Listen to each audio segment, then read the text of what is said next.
H. P. Lovecraft and R. H. Barlow, written in 1936, autumn. Published in winter of 1936 in the Californian. I went to Elston Beach not only for the pleasures of sun and ocean, but to rest a weary mind. Since I knew no person in the little town, which thrives on summer vacationists and presents only blank windows during most of the year, there seemed no likelihood that I might be disturbed.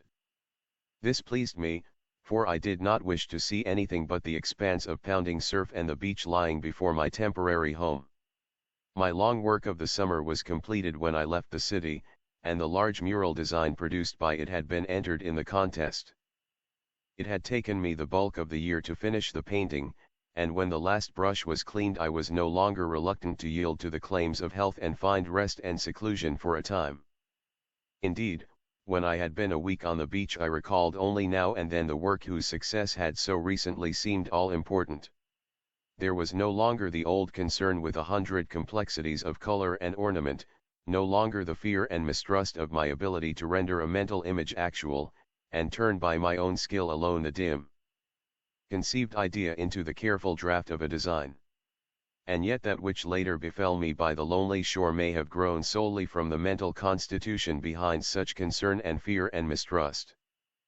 For I have always been a seeker, a dreamer, and a ponderer on seeking and dreaming, and who can say that such a nature does not open latent eyes sensitive to unsuspected worlds and orders of being? Now that I am trying to tell what I saw, I am conscious of 1,000 maddening limitations. Things seen by the inward sight, like those flashing visions which come as we drift into the blankness of sleep, are more vivid and meaningful to us in that form than when we have sought to weld them with reality. Set a pen to a dream, and the color drains from it. The ink with which we write seems diluted with something holding too much of reality, and we find that after all we cannot delineate the incredible memory. It is as if our inward selves, released from the bonds of daytime and objectivity, reveled in prisoned emotions which are hastily stifled when we translate them. In dreams and visions lie the greatest creations of man, for on them rests no yoke of line or hue. Forgotten scenes, and lands more obscure than the golden world of childhood, spring into the sleeping mind to reign until awakening puts them to rout. Amid these may be attained something of the glory and contentment for which we yearn, some image of sharp beauty suspected but not before revealed, which are to us as the grail to holy spirits of the medieval world. To shape these things on the wheel of art, to seek to bring some faded trophy from that intangible realm of shadow and gossamer, requires equal skill and memory.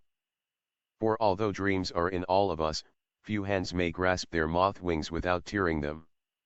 Such skill this narrative does not have. If I might, I would reveal to you the hinted events which I perceive dimly, like one who peers into an unlit realm and glimpses forms whose motion is concealed. In my mural design, which then lay with a multitude of others in the building for which they were planned, I had striven equally to catch a trace of this elusive shadow world, and had perhaps succeeded better than I shall now succeed.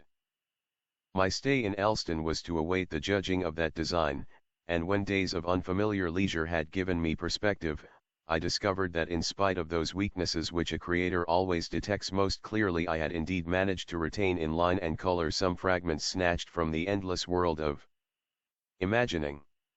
The difficulties of the process, and the resulting strain on all my powers, had undermined my health and brought me to the beach during this period of waiting. Since I wished to be wholly alone, I rented, to the delight of the incredulous owner, a small house some distance from the village of Elston which, because of the waning season, was alive with a moribund bustle of tourists, uniformly uninteresting to me. The house, dark from the sea window it had not been painted, was not even a satellite of the village, but swung below it on the coast like a pendulum beneath a still clock, quite alone upon a hill of weed-grown sand. Like a solitary warm animal it crouched facing the sea, and its inscrutable dirty windows stared upon a lonely realm of earth and sky and enormous sea. It will not do to use too much imagining in a narrative whose facts, could they be augmented and fitted into a mosaic, would be strange enough in themselves, but I thought the little house was lonely when I saw it, and that like myself, it was conscious of its meaningless nature before the great sea. I took the place in late August, arriving a day before I was expected, and encountering a van and two workingmen unloading the furniture provided by the owner. I did not know then how long I would stay, and when the truck that brought the goods had left I settled my small luggage and locked the door, feeling very proprietary about having a house after months of a rented room, to go down the weedy hill and on the beach. Since it was quite square and had but one room, the house required little exploration. Two windows in each side provided a great quantity of light, and somehow a door had been squeezed in as an afterthought on the oceanwood wall. The place had been built about 10 years previously, but on account of its distance from Elston village was difficult to rent even during the active summer season. There being no fireplace, it stood empty and alone from October until far into the spring. Though actually less than a mile below Elston, it seemed more remote, since a bend in the coast caused one to see only grassy dunes in the direction of the village. The first day, half gone when I was installed, I spent in the enjoyment of sun and restless water, things whose quiet majesty made the designing of murals seem distant and tiresome. But this was the natural reaction to a long concern with one set of habits and activities. I was through with my work and my vacation was begun. This fact, while elusive for the moment, showed in everything which surrounded me that afternoon of my arrival, and in the utter change from old scenes. There was an effect of bright sun upon a shifting sea of waves whose mysteriously impelled curves were strewn with what appeared to be rhinestone. Perhaps a watercolor might have caught the solid masses of intolerable light which lay upon the beach where the sea mingled with the sand. Although the ocean bore her own hue, it was dominated wholly and incredibly by the enormous glare. There was no other person near me, and I enjoyed the spectacle without the annoyance of any alien object upon the stage. Each of my senses was touched in a different way, but sometimes it seemed that the roar of the sea was akin to that great brightness, or as if the waves were glaring instead of the sun, each of these being so vigorous and insistent that impressions coming from them were mingled. Curiously, one saw no one bathing near my little square house during that or succeeding afternoons, although the curving shore included a wide beach even more inviting than that at the village, where the surf was dotted with random figures. One supposed that this was because of the distance and because there had never been other houses below the town. Why this unbuilt stretch existed, I could not imagine, since many dwellings straggled along the northward coast, facing the sea with aimless eyes. One swam until the afternoon had gone, and later, having rested, walked into the little town. Darkness hid the sea from me as I entered, and I found in the dingy lights of the streets tokens of a life which was not even conscious of the great, gloom-shrouded thing lying so close. There were painted women in tinsel adornments, and bored men who were no longer young, a throng of foolish marionettes perched on the lip of the ocean chasm, unseeing, unwilling to see what lay above them and about, in the multitudinous grandeur of the stars and the leagues of the night ocean. I walked along that darkened sea as I went back to the bare little house, sending the beams of my flashlight out upon the naked and impenetrable void. In the absence of the moon, this light made a solid bar athwart the walls of the uneasy tide, and I felt an indescribable emotion born of the noise of the waters and the perception of my smallness as I cast that tiny beam upon a realm immense in itself, yet only the black border of the earthly deep. That night deep, upon which ships were moving alone in the darkness where I could not see them, gave off the murmur of a distant, angry rabble. When I reached my high residence I knew that I had passed no one during the mile's walk from the village, and yet there somehow lingered an impression that I had been all the while accompanied by the spirit of the lonely sea. It was, I thought, personified in a shape which was not revealed to me, but which moved quietly about beyond my range of comprehension. It was like those actors who wait behind darkened scenery in readiness for the lines which will shortly call them before our eyes to move and speak. In the sudden revelation of the footlights, at last I shook off this fancy and sought my key to enter the place, whose bare walls gave a sudden feeling of security. My cottage was entirely free of the village, as if it had wandered down the coast and was unable to return, and there I heard nothing of the disturbing clamor when I returned each night after supper. I generally stayed but a short while upon the streets of Elston, though sometimes I went into the place for the sake of the walk it provided. There were all the multitude of curio shops and falsely regal theater fronts that clutter vacation towns, but I never went into these, and the place seemed useful only for its restaurants. It was astonishing the number of useless things people found to do. There was a succession of sun-filled days at first. I rose early, and beheld the grey sky agleam with promise of sunrise, a prophecy fulfilled as one stood witness. Those dawns were cold and their colors faint in comparison to that uniform radiance of day which gives to every hour the quality of white noon. That great light, so apparent the first day, made each succeeding day a yellow page in the book of time. I noticed that many of the beach people were displeased by the inordinate sun, whereas I sought it. After grey months of toil, the lethargy induced by a physical existence in a region governed by the simple things the wind and light and water had a prompt effect upon me, and since I was anxious to continue this healing process, one spent all my time outdoors in the sunlight.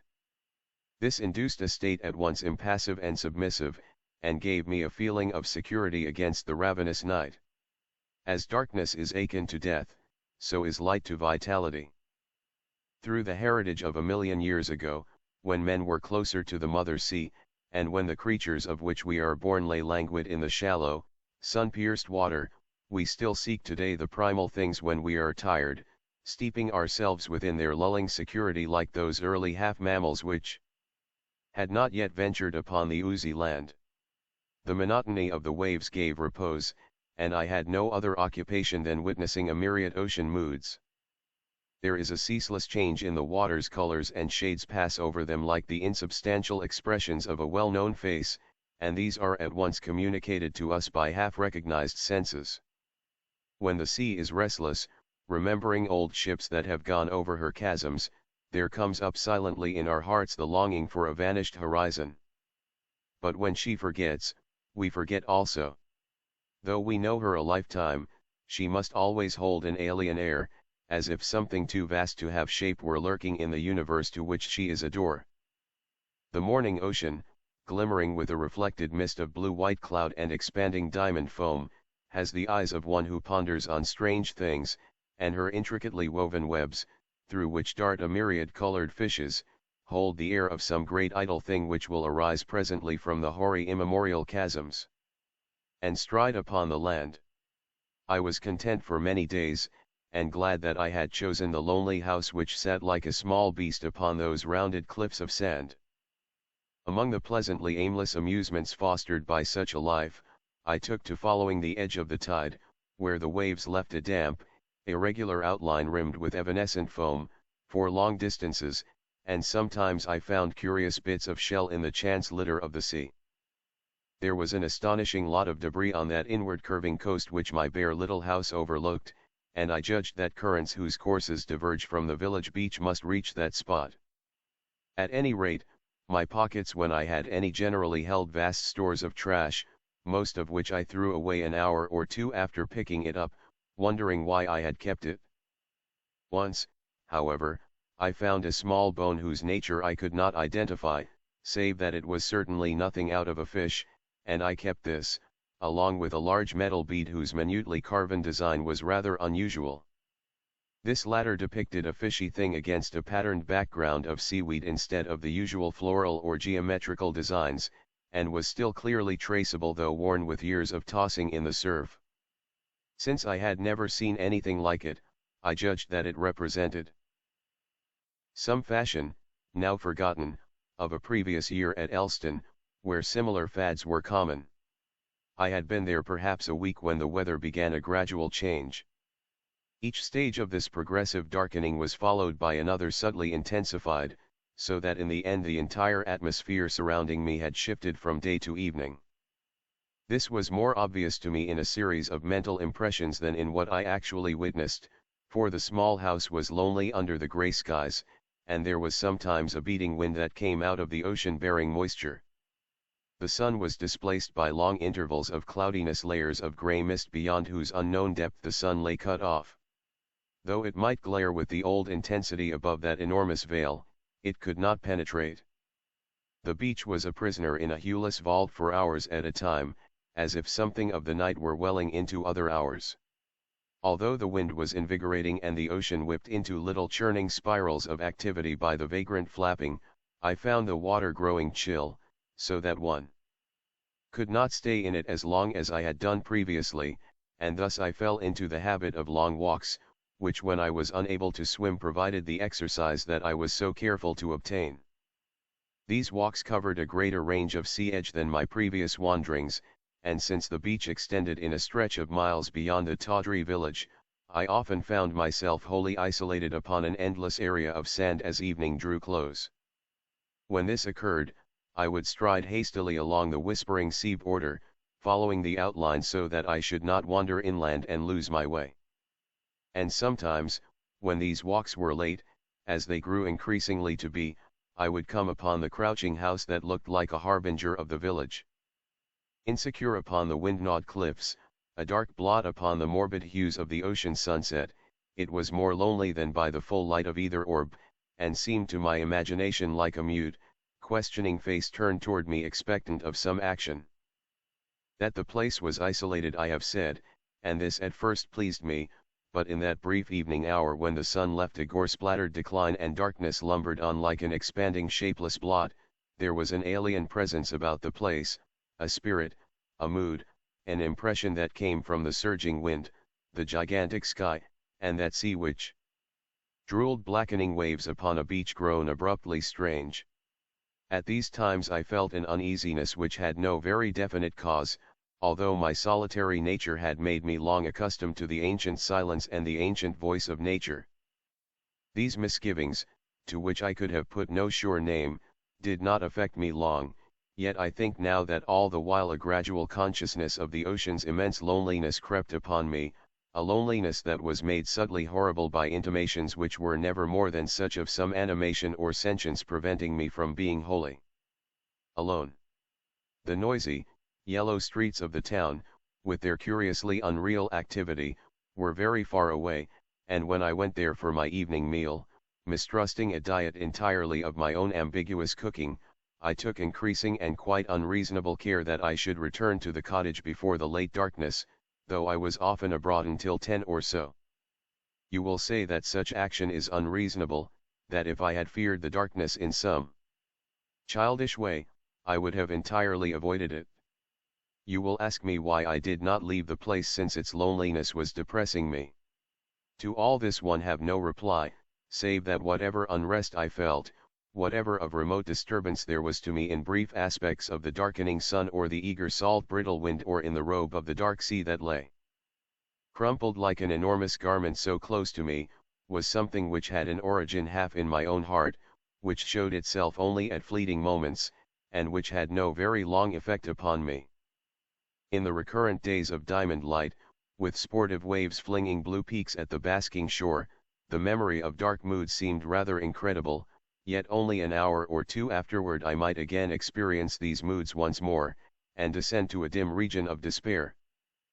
Perhaps these inward emotions were only a reflection of the sea's own mood, for although half of what we see is colored by the interpretation placed upon it by our minds, many of our feelings are shaped quite distinctly by external, physical things.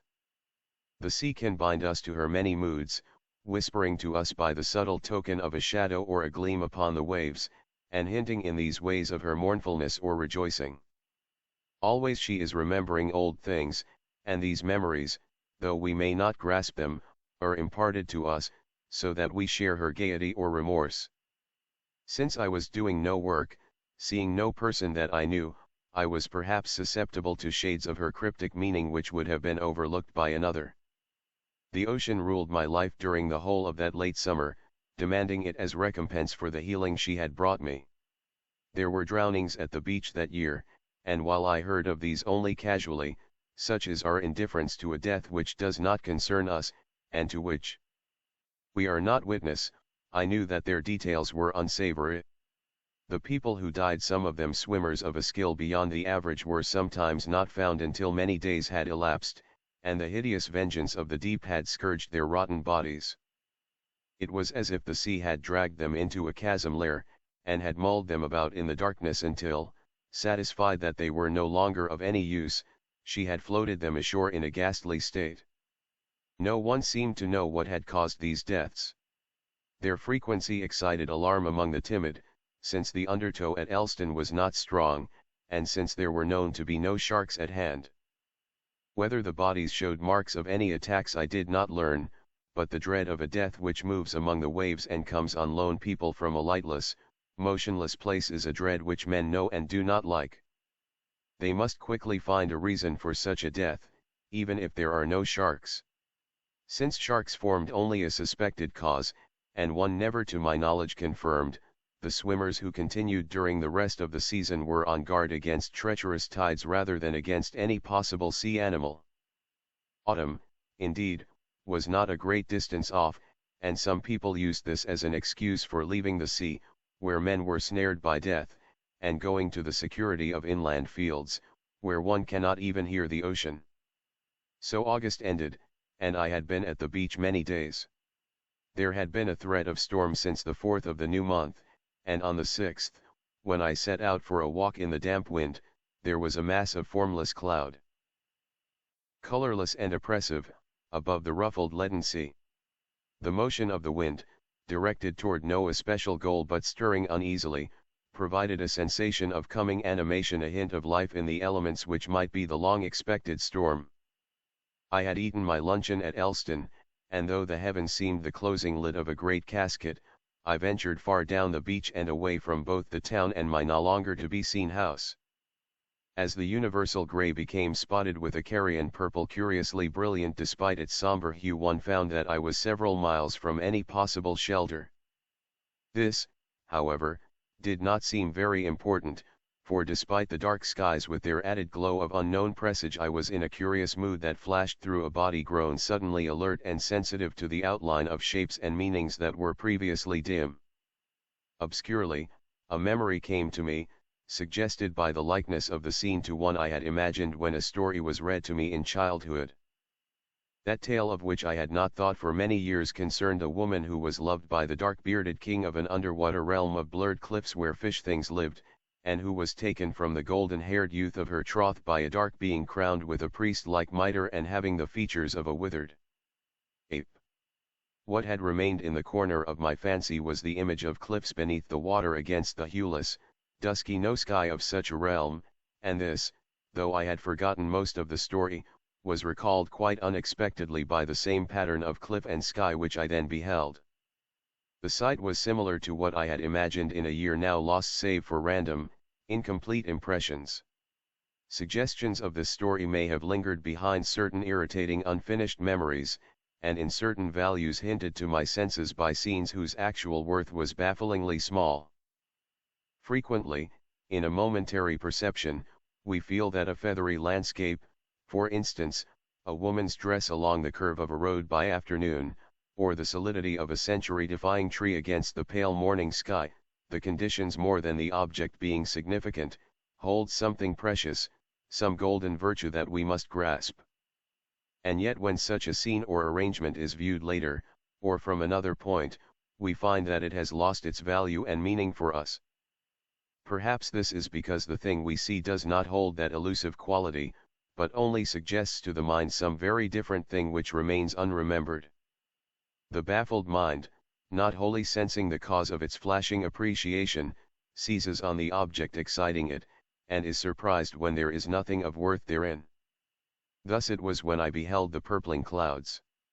They held the stateliness and mystery of old monastery towers at twilight, but their aspect was also that of the cliffs in the old fairy tale.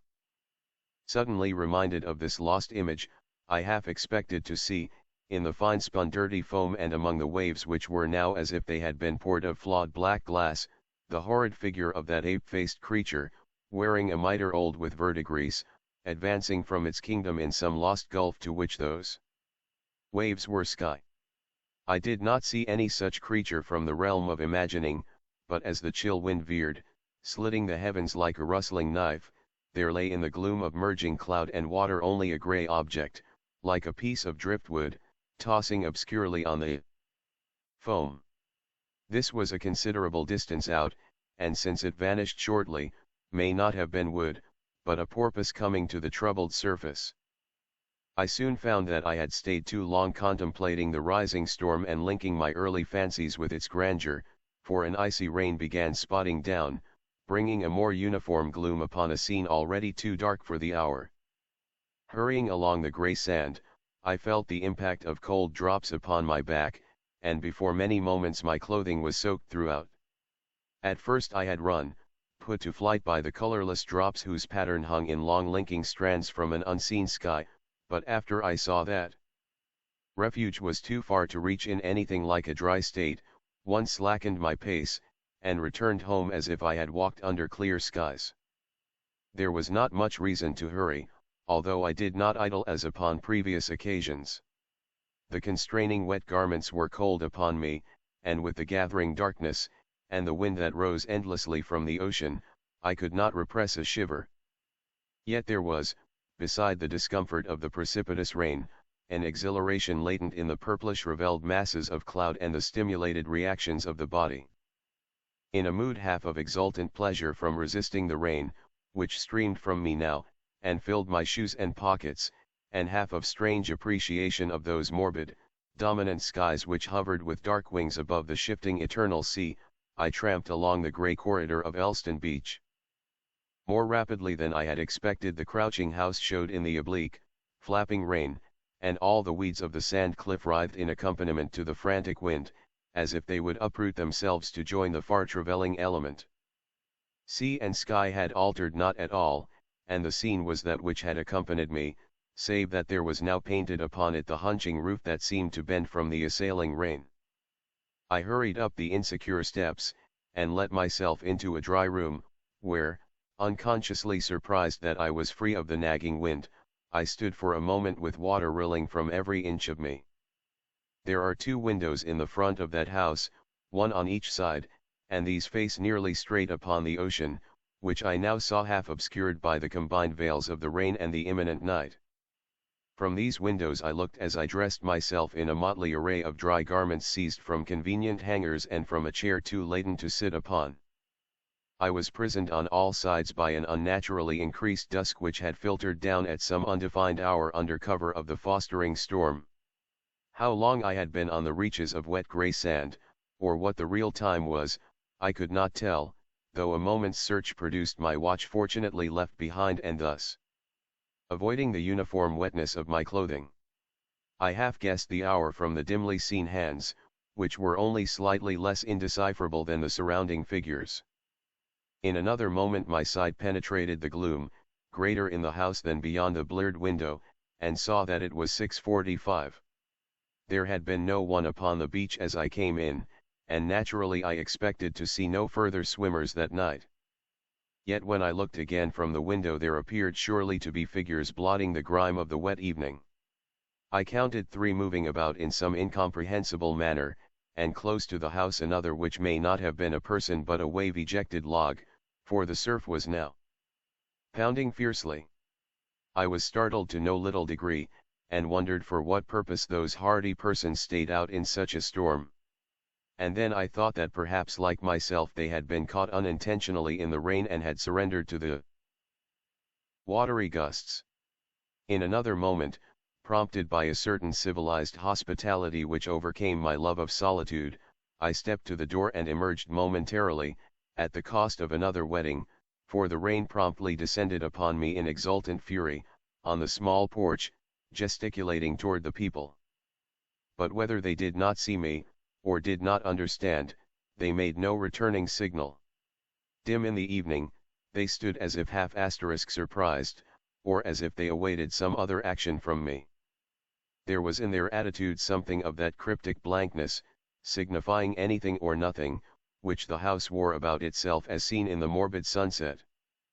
Abruptly there came to me a feeling that a sinister quality lurked about those unmoving figures who chose to stay in the rainy night upon a beach deserted by all people, and I closed the door with a surge of annoyance which sought all too vainly to disguise a deeper emotion of fear, a consuming fright that welled up from the shadows of my consciousness. A moment later, when I had stepped to the window, there seemed to be nothing outside but the portentous night. Vaguely puzzled, and even more vaguely frightened like one who has seen no alarming thing, but is apprehensive of what may be found in the dark street he is soon compelled to cross. I decided that I had very possibly seen no one, and that the murky air had deceived me. The aura of isolation about the place increased that night, though just out of sight on the northward beach 100 houses rose in the rainy darkness, their light blurred and yellow above streets of polished glass, like goblin eyes reflected in an oily forest pool. Yet because I could not see them, or even reach them in bad weather, since I had no car nor any way to leave the crouching house except by walking in the figure-haunted darkness, I realized quite suddenly that I was, to all intents, alone with the dreary sea that rose and subsided unseen, unkenned, in the mist. And the voice of the sea had become a hoarse groan, like that of something wounded which shifts about before trying to rise. Fighting away the prevalent gloom with a soiled lamp, for the darkness crept in at my windows and sat peering obscurely at me from the corners like a patient animal. -1. Prepared my food, since I had no intentions of going to the village. The hour seemed incredibly advanced, though it was not yet 9 o'clock when I went to bed. Darkness had come early and furtively, and throughout the remainder of my stay lingered evasively over each scene and action which I beheld. Something had settled out of the night, something forever undefined, but stirring a latent sense within me, so that I was like a beast expecting the momentary rustle of an enemy.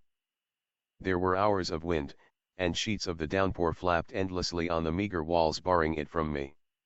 Lulls came in which I heard the mumbling sea, and I could guess that large formless waves jostled one another in the pallid wine of the wines, and flung on the beach a spray bitter with salt.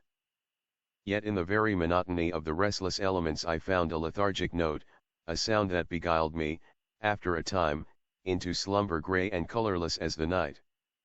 The sea continued its mad monologue, and the wind her nagging, but these were shut out by the walls of unconsciousness, and for a time the night ocean was banished from a sleeping mind. Morning brought an enfeebled sun, a sun like that which men will see when the earth is old, if there are any men left, a sun more weary than the shrouded, moribund sky. Faint echo of its old image, Phoebus strove to pierce the ragged, ambiguous clouds as I awoke, at moments sending a wash of pale gold rippling across the northwestern interior of my house, at others waning till it was only a luminous ball, like some incredible plaything forgotten on the celestial lawn.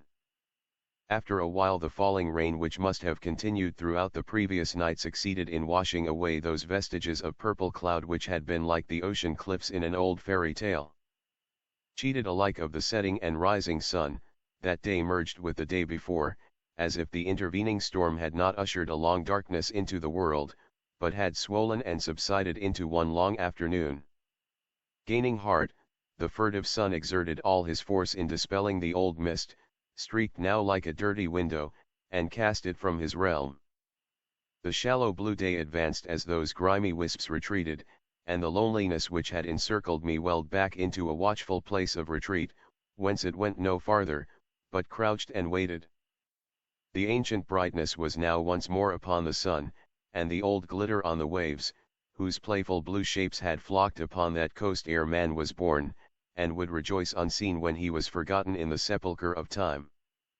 Influenced by these thin assurances, like one who believes the smile of friendship on an enemy's features, I opened my door, and as it swung outward, a black spot upon the inward burst of light, I saw the beach washed clean of any track, as if no foot before mine had disturbed the smooth sand. With the quick lift of spirit that follows a period of uneasy depression, I felt in a purely yielding fashion and without volition that my own memory was washed clean of all the mistrust and suspicion and disease-like fear of a lifetime, just as the filth of the water's edge succumbs to a particularly high tide and is carried out of sight. There was a scent of soaked, brackish grass, like the moldy pages of a book, commingled with a sweet odor born of the hot sunlight upon inland meadows, and these were borne into me like an exhilarating drink, seeping and tingling through my veins as if they would convey to me something of their own impalpable nature, and float me dizzily in the aimless breeze. And conspiring with these things, the sun continued to shower upon me, like the rain of yesterday, an incessant array of bright spears, as if it also wished to hide that suspected background presence which moved beyond my sight and was betrayed only by a careless rustle on the borders of my consciousness, or by the aspect of blank figures staring out of an ocean void. That sun, a fierce ball solitary in the whirlpool of infinity, was like a horde of golden moths against my upturned face. A bubbling white grail of fire divine and incomprehensible, it withheld from me 1,000 promised mirages where it granted one. For the sun did actually seem to indicate realms, secure and fanciful, where if I but knew the path I might wander in this curious exaltation. Such things come of our own natures, for life has never yielded for one moment her secrets, and it is only in our interpretation of their hinted images that we may find ecstasy or dullness, according to a deliberately induced mood. Yet ever and again we must succumb to her deceptions, believing for the moment that we may this time find the withheld joy.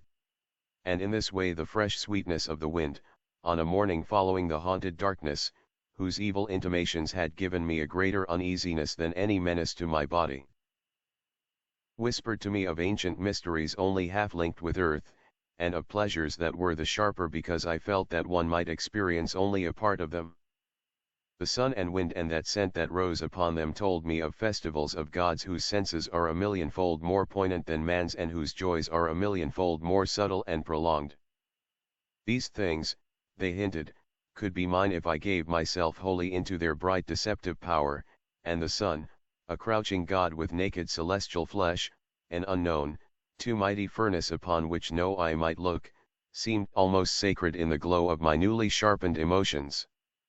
The ethereal thunderous light it gave was something before which all things must worship astonished.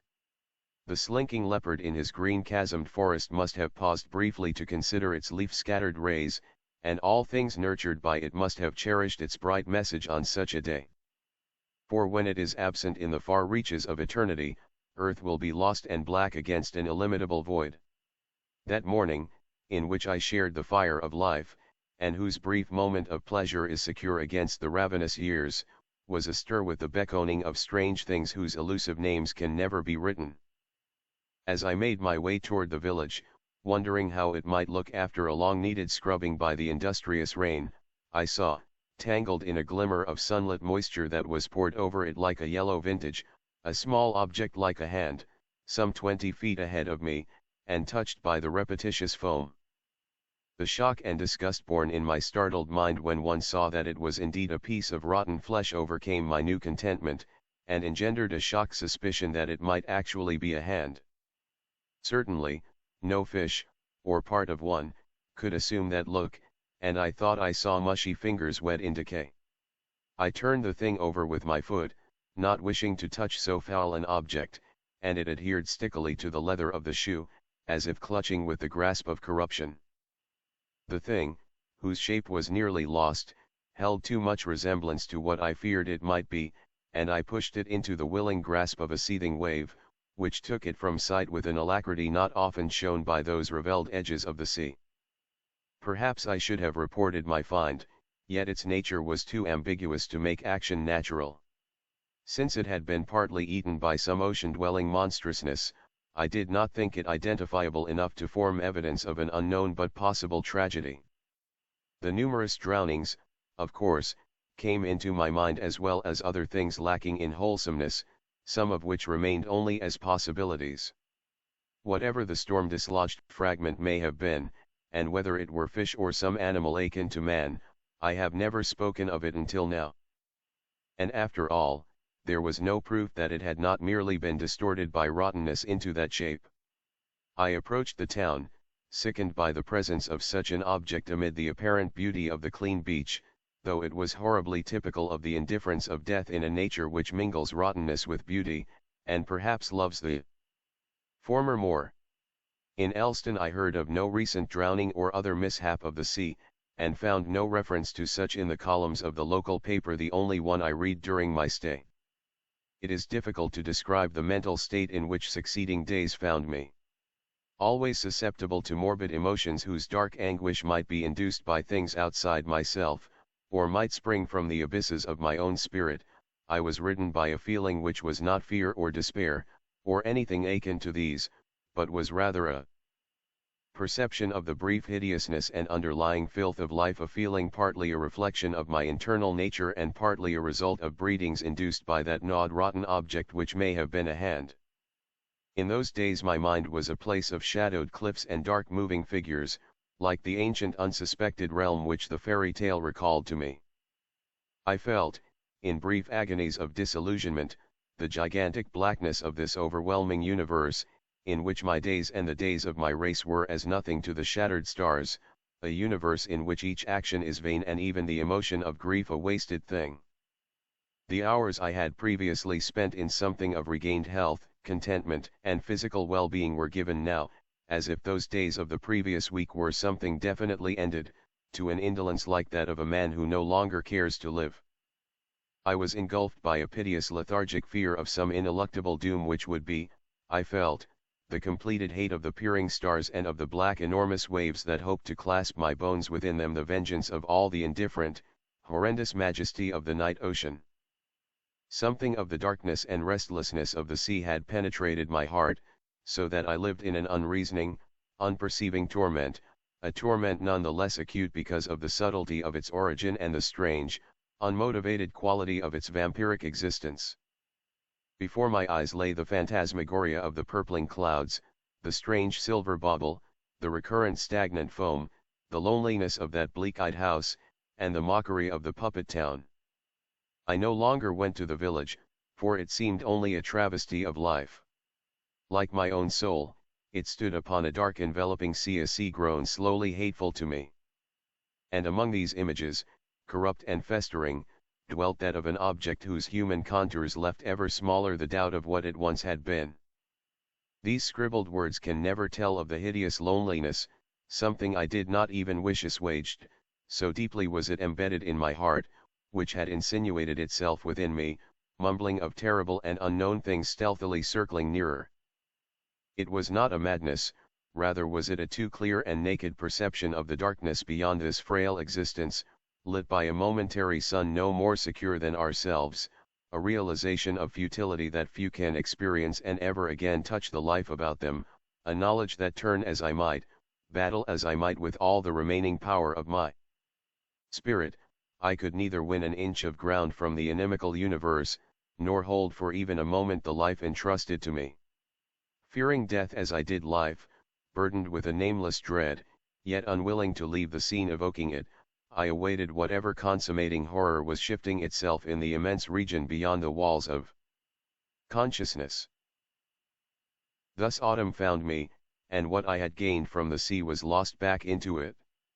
Autumn on the beach is a drear time betokened by no scarlet leaf nor any other accustomed sign. A frightening sea which changes not, though man changes.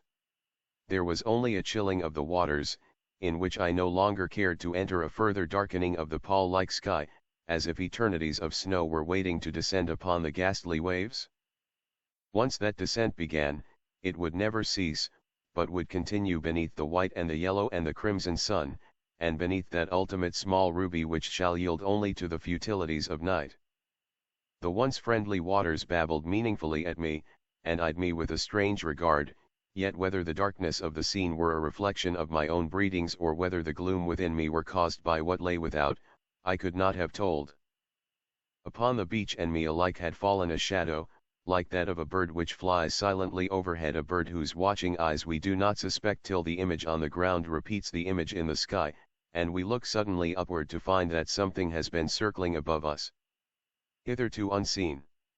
The day was in late September, and the town had closed the resorts where mad frivolity ruled empty, fear-haunted lives, and where raddled puppets performed their summer antics. The puppets were cast aside, smeared with the painted smiles and frowns they had last assumed, and there were not 100 people left in the town. Again the gaudy, stucco-fronted buildings lining the shore were permitted to crumble undisturbed in the wind. As the month advanced to the day of which I speak, there grew in me the light of a grey infernal dawn, wherein I felt some dark thaumaturgy would be completed.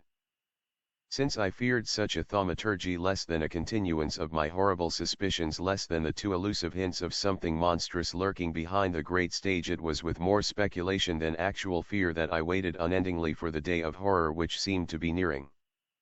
The day, I repeat, was late in September, though whether the 22nd or 23rd 1 a.m. uncertain. Such details have fled before the recollection of those uncompleted happenings, episodes with which no orderly existence should be plagued, because of the damnable suggestions, and only suggestions, they contain. I knew the time with an intuitive distress of spirit, a recognition too deep for me to explain. Throughout those daylight hours I was expectant of the night, impatient, perhaps, so that the sunlight passed like a half-glimpsed reflection in rippled water, a day of whose events I recall nothing. It was long since that portentous storm had cast a shadow over the beach, and I had determined, after hesitations caused by nothing tangible, to leave Elston, since the year was chilling and there was no return to my earlier contentment. When a telegram came for me, lying 2 days in the Western Union office before I was located, so little was my name known, saying that my design had been accepted, winning above all others in the contest, I set a date for leaving. This news, which earlier in the year would have affected me strongly, I now received with a curious apathy. It seemed as unrelated to the unreality about me, as little pertinent to me, as if it were directed to another person whom I did not know, and whose message had come to me through some accident. None the less, it was that which forced me to complete my plans and leave the cottage by the shore. There were only 4 nights of my stay remaining when there occurred the last of those events whose meaning lies more in the darkly sinister impression surrounding them than in anything obviously threatening. Night had settled over Elston and the coast, and a pile of soiled dishes attested both to my recent meal and to my lack of industry. Darkness came as I sat with a cigarette before the seaward window, and it was a liquid which gradually filled the sky, washing in a floating moon, monstrously elevated. The flat sea bordering upon the gleaming sand, the utter absence of tree or figure or life of any sort, and the regard of that high moon made the vastness of my surroundings abruptly clear. There were only a few stars pricking through, as if to accentuate by their smallness the majesty of the lunar orb and of the restless shifting tide. One had stayed indoors, fearing somehow to go out before the sea on such a night of shapeless portent, but one heard it mumbling secrets of an incredible lore. Borne to me on a wind out of nowhere was the breath of some strange palpitant life, the embodiment of all I had felt and of all I had suspected, stirring now in the chasms of the sky or beneath the mute waves. In what place this mystery turned from an ancient, horrible slumber I could not tell, but like one who stands by a figure lost in sleep, knowing that it will awake in a moment, I crouched by the window, holding a nearly burnt-out cigarette, and faced the rising moon. Gradually there passed into that never-stirring landscape a brilliance intensified by the overhead glimmerings, and I seemed more and more under some compulsion to watch whatever might follow. The shadows were draining from the beach, and I felt that with them were all which might have been a harbor for my thoughts when the hinted thing should come. Where any of them did remain they were ebon and blank, still lumps of darkness sprawling beneath the cruel brilliant rays. The endless tableau of the lunar orb dead now, whatever her past was, and cold as the unhuman sepulchres she bears amid the ruin of dusty centuries older than men and the sea. Astir, perhaps, with some unkenned life, some forbidden sentience confronted me with a horrible vividness. I arose and shut the window, partly because of an inward prompting, but mostly, I think, as an excuse for transferring momentarily the stream of thought. No sound came to me now as I stood before the closed panes. Minutes or eternities were alike. I was waiting, like my own fearing heart and the motionless scene beyond, for the token of some ineffable life. I had set the lamp upon a box in the western corner of the room, but the moon was brighter, and her bluish rays invaded places where the lamplight was faint. The ancient glow of the round silent orb lay upon the beach as it had lain for eons, and I waited in a torment of expectancy made doubly acute by the delay in fulfillment and the uncertainty of what strange completion was to come. Outside the crouching hut a white illumination suggested vague spectral forms whose unreal, phantasmal motions seemed to taunt my blindness, just as unheard voices mocked my eager listening. For countless moments I was still, as if time and the tolling of her great bell were hushed into nothingness. And yet there was nothing which I might fear, The moon-chiseled shadows were unnatural in no contour, and veiled nothing from my eyes. The night was silent. I knew that despite my closed window and all the stars were fixed mournfully in a listening heaven of dark grandeur. No motion from me then, or word now, could reveal my plight, or tell of the fear-racked brain imprisoned in flesh which dared not break the silence, for all the torture it brought. As if expectant of death, and assured that nothing could serve to banish the sole peril I confronted, I crouched with a forgotten cigarette in my hand. A silent world gleamed beyond the cheap, dirty windows, and in one corner of the room a pair of dirty oars, placed there before my arrival, shared the vigil of my spirit. The lamp burned endlessly, yielding a sick light hued like a corpse's flesh. Glancing at it now and again for the desperate distraction it gave, I saw that many bubbles unaccountably rose and vanished in the kerosene-filled base. Curiously enough, there was no heat from the wick. And suddenly I became aware that the night as a whole was neither warm nor cold, but strangely neutral, as if all physical forces were suspended, and all the laws of a calm existence disrupted. Then, with an unheard splash which sent from the silver water to the shore a line of ripples echoed in fear by my heart, a swimming thing emerged beyond the breakers. The figure may have been that of a dog, a human being, or something more strange. It could not have known that I watched. Perhaps it did not care, but like a distorted fish it swam across the mirrored stars and dived beneath the surface. After a moment it came up again, and this time, since it was closer, I saw that it was carrying something across its shoulder. I knew, then, that it could be no animal, and that it was a man or something like a man, which came toward the land from a dark ocean. But it swam with a horrible ease. As I watched, dread-filled and passive, with the fixed stare of one who awaits death in another yet knows he cannot avert it, the swimmer approached the shore, though too far down the southward beach for me to discern its outlines or features. Obscurely loping, with sparks of moonlit foam scattered by its quick gait, it emerged and was lost among the inland dunes. Now I was possessed by a sudden recurrence of fear, which had died away in the previous moments. There was a tingling coldness all over me, though the room, whose window I dared not open now, was stuffy. I thought it would be very horrible if something were to enter a window which was not closed. Now that I could no longer see the figure, I felt that it lingered somewhere in the close shadows, or peered hideously at me from whatever window I did not watch. And so I turned my gaze, eagerly and frantically, to each successive pane, dreading that I might indeed behold an intrusive regarding face, yet unable to keep myself from the terrifying inspection. But though I watched for hours, there was no longer anything upon the beach. So the night passed, and with it began the ebbing of that strangeness, a strangeness which had surged up like an evil brew within a pot, had mounted to the very rim in a breathless moment, had paused uncertainly there, and had subsided, taking with it whatever unknown message it had borne. Like the stars that promise the revelation of terrible and glorious memories, goad us into worship by this deception, and then impart nothing, I had come frighteningly near to the capture of an old secret which ventured close to man's haunts and lurked cautiously just beyond the edge of the known. Yet in the end I had nothing. I was given only a glimpse of the furtive thing, a glimpse made obscure by the veils of ignorance. I cannot even conceive what might have shown itself had I been too close to that swimmer who went shoreward instead of into the ocean. I do not know what might have come if the brew had passed the rim of the pot and poured outward in a swift cascade of revelation. The night ocean withheld whatever it had nurtured. I shall know nothing more. Even yet I do not know why the ocean holds such a fascination for me. But then, perhaps none of us can solve those things. They exist in defiance of all explanation.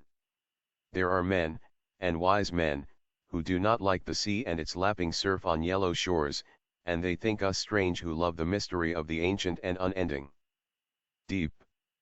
Yet for me there is a haunting and inscrutable glamour in all the ocean's moods. It is in the melancholy silver foam beneath the moon's waxen corpse, it hovers over the silent and eternal waves that beat on naked shores, it is there when all is lifeless save for unknown shapes that glide through somber depths.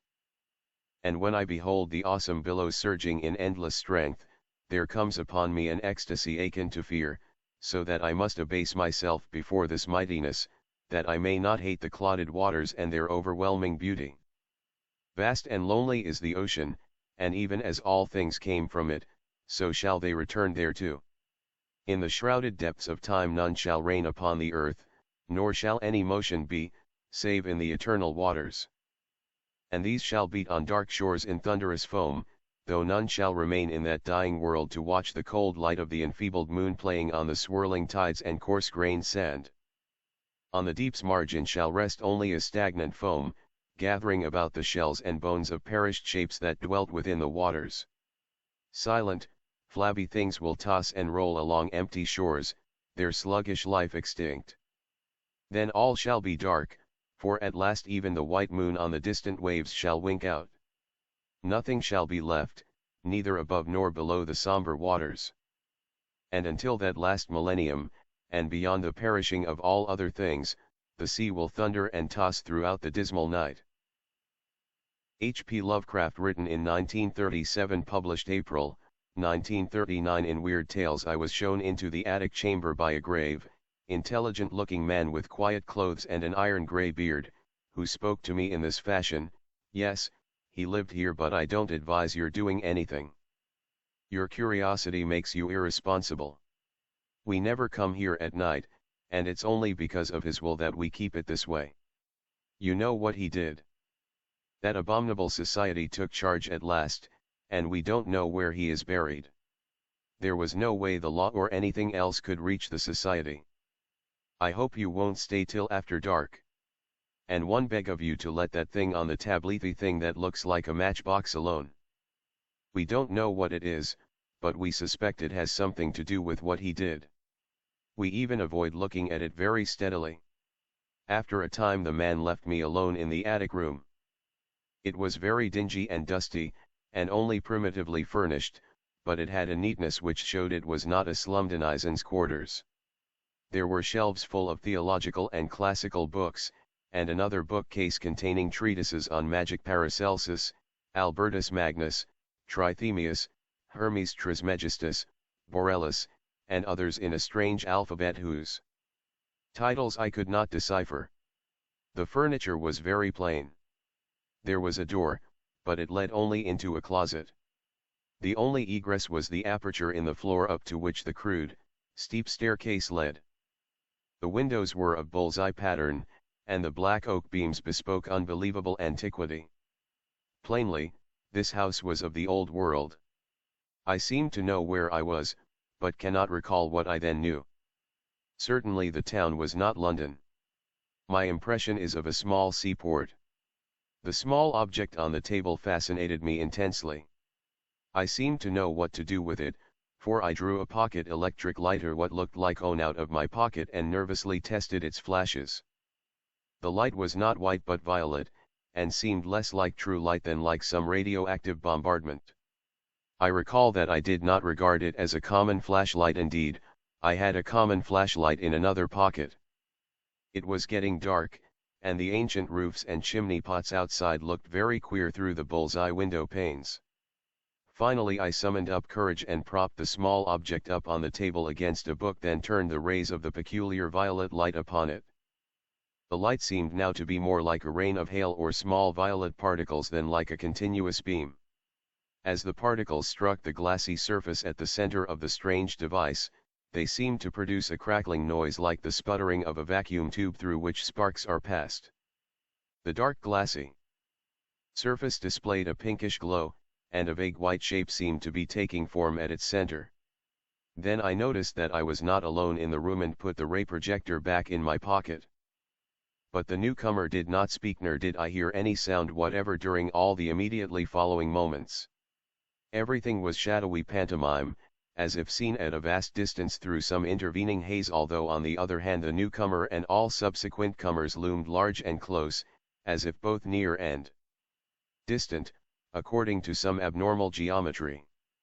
The newcomer was a thin, dark man of medium height, attired in the clerical garb of the Anglican Church. He was apparently about 30 years old, with a sallow, olive complexion and fairly good features, but an abnormally high forehead. His black hair was well cut and neatly brushed, and he was clean-shaven though blue-chinned with a heavy growth of beard. He wore rimless spectacles with steel bows.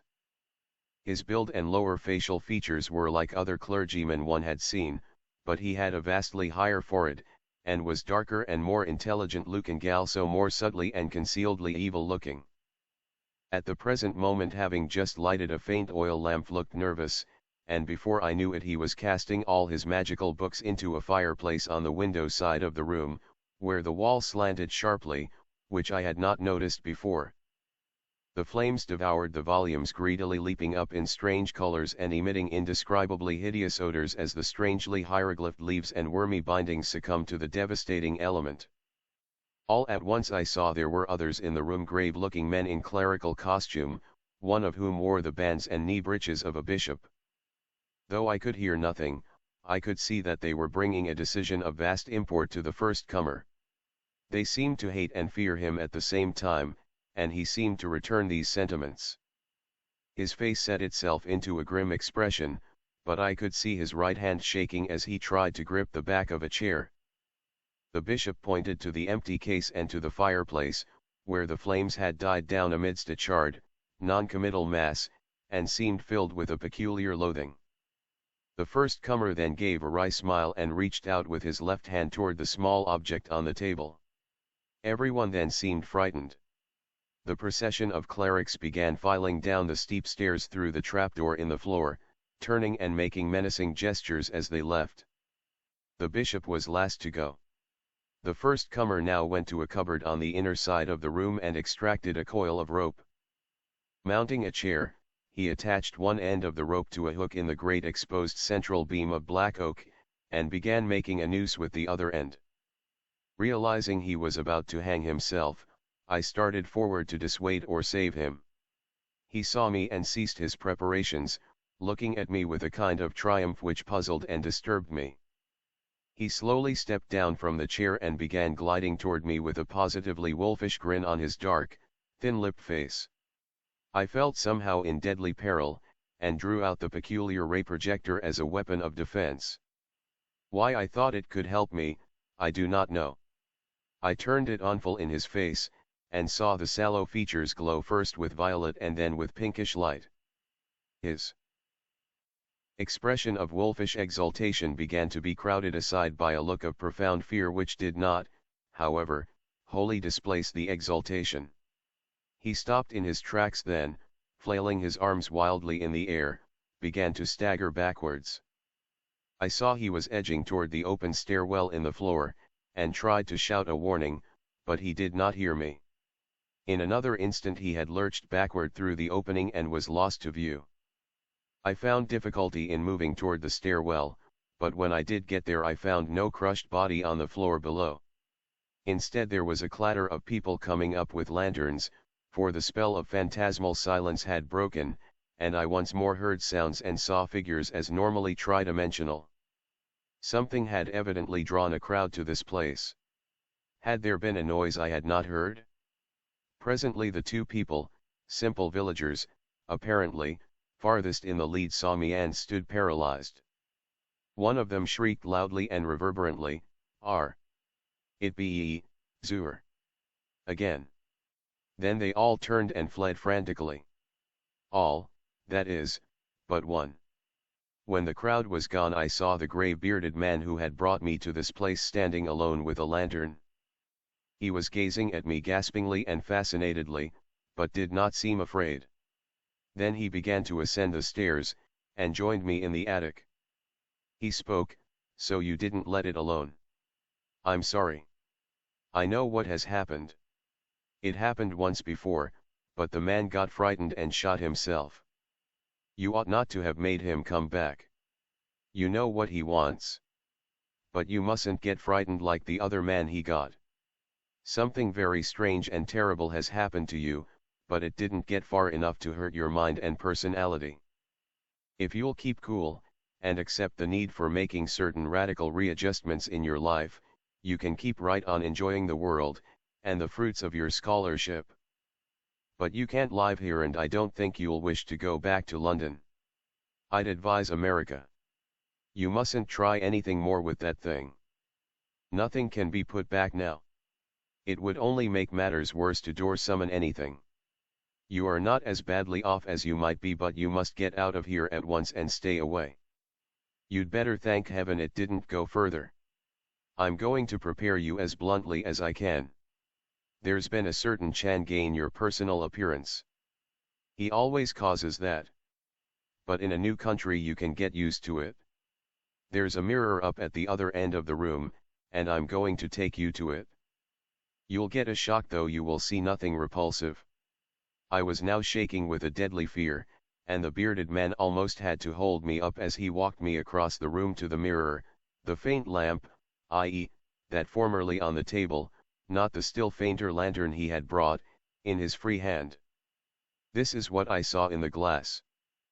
A thin, dark man of medium stature attired in the clerical garb of the Anglican Church, apparently about 30, and with rimless, steel-bowed glasses glistening beneath a sallow, olive forehead of abnormal height.